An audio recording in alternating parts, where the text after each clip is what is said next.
Hi. Hopefully, you all are doing pretty good by the grace of the Almighty. I'm also fine. আজকে এমন একটা দিন যে দিন সকাল থেকে বৃষ্টি হচ্ছে। সো মাথায় আসলো যে বৃষ্টি নিয়ে কিছু কথা বলি। আমরা সবাই জানি বৃষ্টি ইংলিশ রেইন, RAIN রেইন। কিন্তু অনেক সময় সময় ভেদে এবং বৃষ্টি ভেদে এই রেইন কথাটা কিন্তু ব্যবহার করতে হয় না, অন্যান্য ওয়ার্ড ব্যবহার করেই আমরা এই বৃষ্টির কথা বলতে পারি। এনিওয়ে, প্রথমে আসি আমরা বৃষ্টি হয়। বৃষ্টি হয় হচ্ছে ইট রেইনস। বৃষ্টি হয়, ইট রেইনস। বৃষ্টি হচ্ছে, ইটস রেইনিং, অথবা আমরা ফুল ফর্মে বলতে পারি ইট ইজ রেইনিং। ওকে, এই দুটা সেন্টেন্সের ভিতরে রেইন কথাটা এসেছে।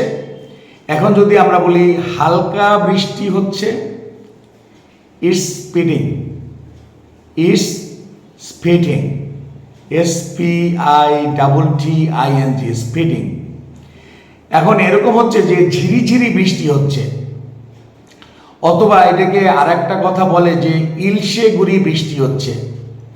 এখন ইলশে গুড়ি কথাটা এই কারণে বলা হয় যে এই ঝিরিঝিরি বৃষ্টিটা যখন হয় তখন ইলিশ মাছ অনেক গভীর পানিতে থেকেও টের পায় যে প্রকৃতির ভিতরে একটা অন্যরকম কিছু হচ্ছে যা ওদেরকে খুব আনন্দিত করে, এবং ওরা ঝাঁকে ঝাঁকে উপরে উঠে আসে এবং জেলেদের জালে ধরা পড়ে। এটাকে বলা হয় ঝিরিঝিরি বা ইলশেগুড়ি বৃষ্টি। এইটা হবে it's drizzling, it's drizzling.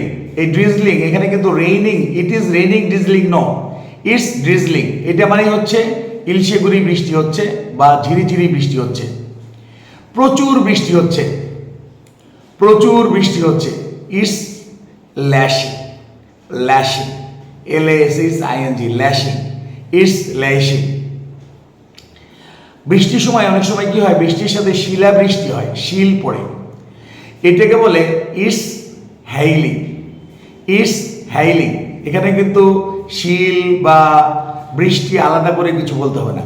It's হ্যাইলিং মানেই হচ্ছে শিলা বৃষ্টি হচ্ছে। মুষলধারে বৃষ্টি হচ্ছে, মুষলধারে, ও বা মুষলধারে বৃষ্টি হচ্ছে। It's raining cats and dogs, it's raining cats and dogs. এখন কি বিড়াল কুকুরের মারামারির মতো বৃষ্টি হচ্ছে?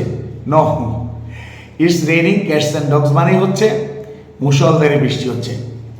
এখন আজকে যেটা হচ্ছে যে সকাল থেকে বৃষ্টি হচ্ছে, তাহলে আমরা কি বলতে পারি? It has been raining since morning. এটা প্রেজেন্ট পারফেক্ট কন্টিনিউয়াস টেন্স। সকাল থেকে বৃষ্টি হচ্ছে, সকালে শুরু হয়েছে, এখনো চলছে। It has been raining since morning, সকাল থেকে বৃষ্টি হচ্ছে। সো বৃষ্টি নিয়ে কিছু ইংরেজি আমরা শিখলাম, এগুলো আশা করি কাজে লাগবে।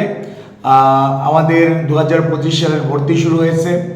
ক্লাস 1 থেকে ক্লাস 5 পর্যন্ত রেগুলার ব্যাচ, স্পেশাল ব্যাচ আছে ক্লাস 2 এর এডমিশন ব্যাচ। 1, 2, 3, 4, 5 এই পর্যন্ত এখানে আমরা বেসিক পড়াই প্লাস একাডেমিক পড়াই। বেসিক ইংলিশ, যে ইংলিশটা দরকার কথা বলার জন্য, বিভিন্ন মানে নিজেকে প্রতিষ্ঠিত করার জন্য যে ইংলিশটা দরকার, that is call basic English. সাথে একাডেমিক ইংলিশ, স্কুলের পড়াটাও আমরা পড়াই। একটা ব্যাচ থাকে আমাদের যেটা হচ্ছে এসেনশিয়াল ইংলিশ বলি আমরা। এটা মিক্স ব্যাচ, ক্লাস 3 থেকে 7, 8 যে কেউ এটা ভর্তি হতে পারে। 4 মাসের কোর্স থাকে এটা, এটাও ভর্তি শুরু হচ্ছে। আর সব কিছু ফাইন। আগে বছরের জন্য আমরা অলরেডি স্টার্ট করে দিয়েছি ভর্তি। 1 থেকে 5 পর্যন্ত রেগুলার ব্যাচ। 1 এর ব্যাচটা থেকে হলো প্রি অ্যাডমিশন, যেটা 1 বছর পরে যারা ভর্তি পরীক্ষা দেয় তারা আগে থেকে শুরু করে। 2 এর ব্যাচ, এটা 2 এর যেমন থাকে মানে এটা অ্যাডমিশন ব্যাচ আমরা বলি।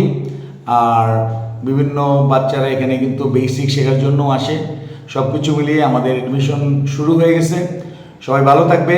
এ ধরনের ভিডিও পাওয়ার জন্য আমাদেরকে ফলো করে রাখবে, পেজ ফলো করবে। সবাই ভালো থাকবে, take care, hopefully welcome back soon. Okay, thank you.